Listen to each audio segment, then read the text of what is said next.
Moi, je vais vous parler des choses plus simples parce qu'en fait, finalement, mais qui sont très importantes, c'est d'essayer de mettre en musique, les données que vous a expliquées Sébastien concernant ce qu'on sait aujourd'hui, des mécanismes à l'origine de la dermatite atopique. Alors, je dirais que quand on fait une enquête, je ne vais pas dire une enquête de trottoir, parce que là, c'est d'une enquête sur internet, on se rend compte que finalement, en dépit du consensus des experts, en dépit des recommandations, en dépit des traitements qui sont, on le sait, efficaces, finalement, quand vous laissez le micro aux patients, les familles vous expliquent qu'elles sont absolument, comment dirais-je, effondrées par la mauvaise qualité des traitements et finalement, elles sont très déçues et par les solutions que propose le corps médical.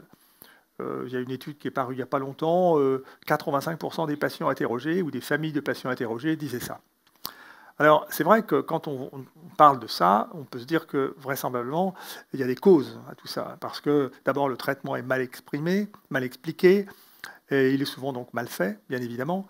Les croyances sont des obstacles.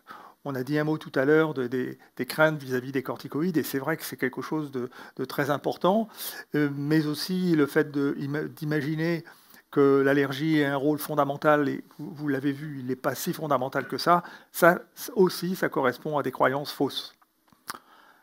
La réalisation des soins en pratique, c'est quelque chose de difficile, qui peut devenir même très difficile. Des mamans racontent que le parcours du combattant qu'elles doivent avoir le soir en allant appliquer les crèmes sur les peaux de leur enfant parce que celui-ci ne le supporte pas. Donc un traitement mal expliqué, ça aboutit à un traitement mal compris et finalement, ce qui domine dans tout ça, c'est la faible adhésion. Au tout départ, on vous a dit que l'adhésion au traitement globalement, les traitements locaux étaient très faibles. Ce qu'on sait aujourd'hui, c'est que, en effet, moins de 30% des gens appliquent la quantité de produit qui a été prescrite par le médecin. Ce qui montre bien que finalement, la réponse au traitement insuffisant, elle est obligatoirement insuffisante. Et malheureusement, elle aboutit à un nomadisme médical qui augmente encore la détresse des patients et elle aboutit aussi au risque d'échec thérapeutique que vous allez rencontrer quand vous voyez les patients. Bien, alors on va continuer de jouer si on veut et j'aimerais vous poser une question. Si on fait référence à la petite image que vous a montrée tout à l'heure Vincent, concernant la petite Anne. Anne, elle était très atteinte quand même, elle avait des lésions sur le visage importantes. Sa maman était très inquiète. Moi, vous voyez cet enfant, qu'est-ce que vous allez conseiller? Donc vous allez commencer par utiliser des émollients, vous allez appliquer, en leur lui demander d'utiliser, est-ce qu'elle utilise des antiseptiques? Est-ce que vous allez lui conseiller une consultation d'un dermatologue ou d'un généraliste, mais simplement pour une prescription d'un dermocorticoïde? Est-ce que vous allez conseiller au contraire l'arrêt du dermocorticoïde que la maman déjà utilisait avec précaution pour éviter l'accoutumance? Est-ce que vous allez donner un sirop antihistaminique? Écoutez, je vous laisse à vos smartphones. D'accord? Je vois que les émollients ont moyennement la cote, mais c'est surtout la consultation et derrière la corticothérapie locale qui est véritablement plébiscitée. Et ça, je pense que vous avez tout à fait raison, parce que c'est tout à fait cette réaction qu'il faut avoir. On peut passer je passe au suivant. Donc, les traitements disponibles sont, une certaine mesure, assez nombreux, puisqu'on a ce que j'appelle les traitements indispensables, sur lesquels véritablement toutes les recommandations et les conférences de consensus disent la même chose. Ce sont les dermocorticoïdes, les émollients, on va revenir dessus, le tacrolimus, qui est utilisé un peu moins souvent en France, surtout chez l'adulte, et puis les traitements systémiques, c'est-à-dire la photothérapie, pas toujours disponible parce qu'il faut avoir un cabinet de dermatologue qui en dispose, et puis les immunosuppresseurs, qui sont quand même des traitements lourds, comme la cyclosporine ou le méthotrexate. Sébastien vous a dit qu'aujourd'hui, nous avons de grands espoirs dans les biothérapies ciblées, et en effet, le dupilumab est un traitement qui, aujourd'hui, semble vraiment faire bouger complètement l'efficacité, les rapports d'efficacité et effets secondaires des dermatites atopiques sévères, mais je vous rappelle que les dermatites atopiques sévères, c'est seulement 10% des dermatites atopiques. Alors il y a bien sûr des traitements optionnels que vous proposerez ou qui seront proposés par les familles. Les antihistaminiques, sachant que bon, les antihistaminiques ne sont pas des antiprurigineux et que ceux qui sont le plus antiprurigineux sont les plus anciens. Je pense à l'atarax.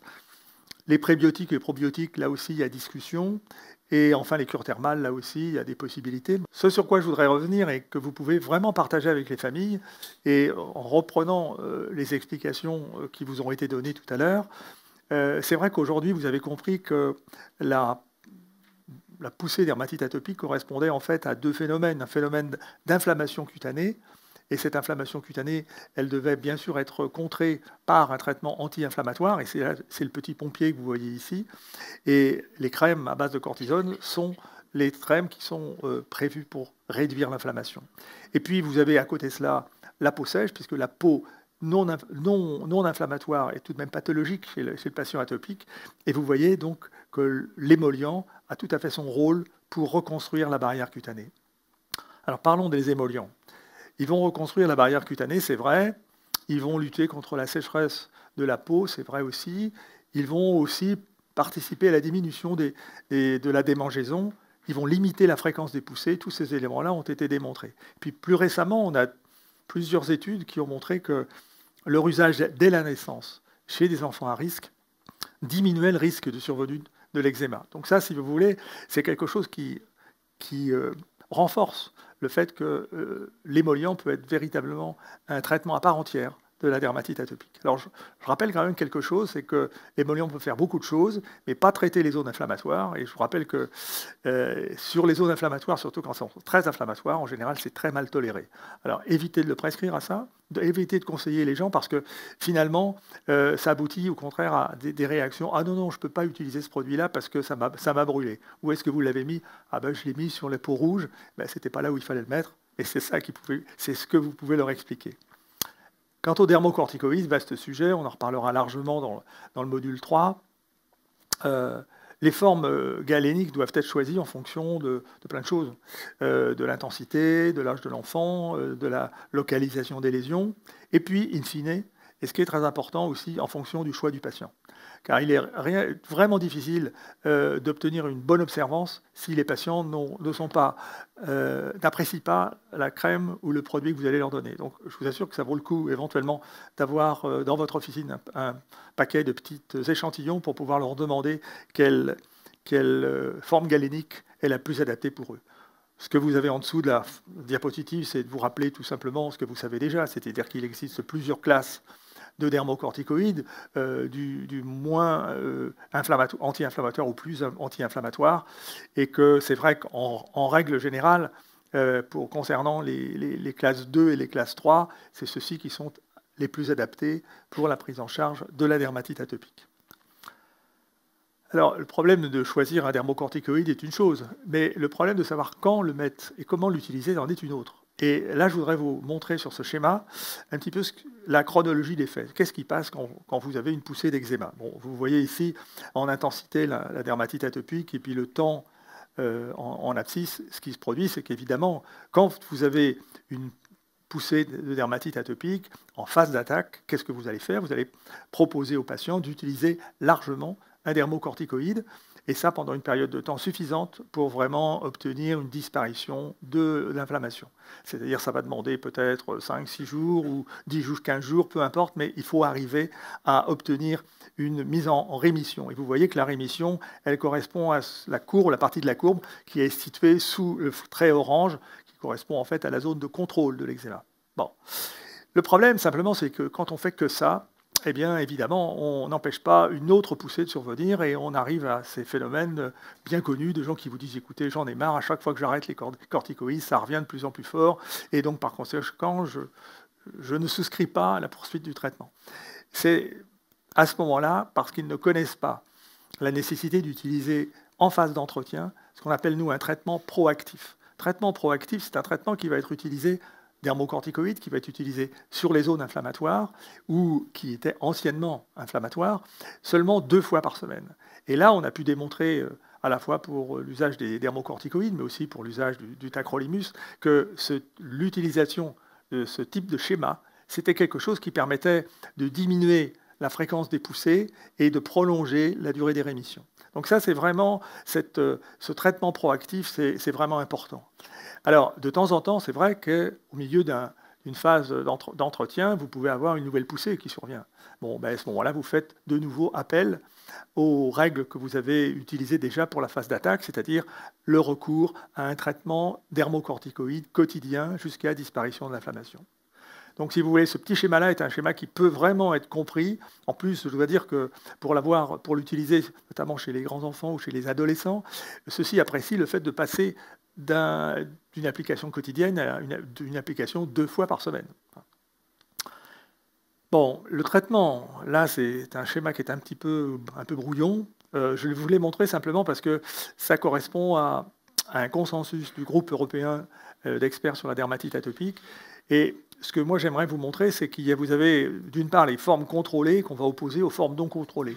Les formes contrôlées, c'est les formes qui finalement que vous voyez une fois et puis que vous revoyez peut-être moins souvent parce que évidemment les gens ont bien compris, ils prennent leurs émollients, ils utilisent leur dermocorticoïde quand il faut et finalement ça se passe bien.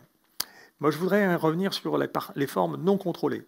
Alors que ce soit les formes mineures, mais surtout insister sur les formes modérées, parce que ça représente environ 40% des cas. Dans ces formes modérées, c'est vrai que le suivi régulier est vraiment indispensable. Les dermocorticoïdes proactifs, comme je vous l'ai indiqué, sont très importants. Quelquefois, on utilise des techniques un peu plus sophistiquées, on reviendra dessus, comme le wet wrapping, qui est en fait un enveloppement humide au niveau des membres.